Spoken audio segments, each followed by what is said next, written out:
नमस्कार, आप देख रहे हैं कानूनी आवाज न्यूज। आपकी आवाज हम आपके साथ नजर डालते हैं। आज की ताज़ा खबरों पर अहंकार बुद्धि और ज्ञान का हरण करता है। आचार्य धर्मनिधर संतक बीरंग विकासखंड नाथनगर के अंतर्गत महुली कस्बे में आयोजित श्रीमद्भागवत कथा में अयोध्या धाम से आए कथा प्रवक्ता आचार्य धर्मनिधर जी महाराज ने कहा, प्रभु हमें समझाना चाहते हैं कि सृष्टि का सार तत्व परमात्मा है।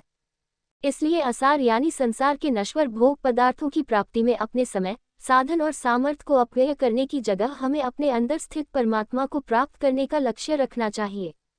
इसी से जीवन का कल्याण संभव है। परोपकार और सत्य के आधार पर जीवन जीने तथा सत्संग के जरिए सर्वव्यापी ईश्वर का नाम स्मरण करने की सलाह दी। मनुष्य के पास थोड़ा सा धन आने के बाद वह अभिमानी बन जाता है, जो नहीं होना चाहिए। उन्होंने कहा कि भगवत स्मरण धर्म, अर्थ, काम, मोक्ष प्राप्ति का सरलतम मार्ग है। भगवान श्री कृष्ण ने अर्जुन को समझाया था कि कर्म थोड़ा दुखदायी होता है, लेकिन बिना कर्म किए सुख की प्राप्ति भी नहीं हो सकती।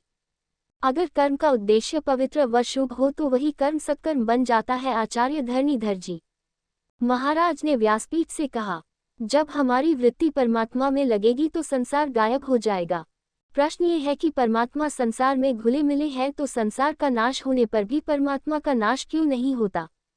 इसका उत्तर यही है कि भगवान संसार से जुड़े भी हैं और अलग भी हैं।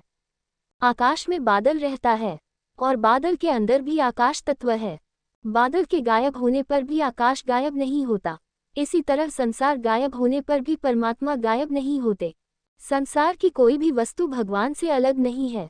श्री राम और श्री कृष्ण जन्मोत्सव कथा के प्रसंग का व्याख्यान करते हुए कहा कि भगवान कृष्ण का जन्म जेल में हुआ था, फिर भी वे माया से प्रेरित होकर गोकुल पहुंच गए।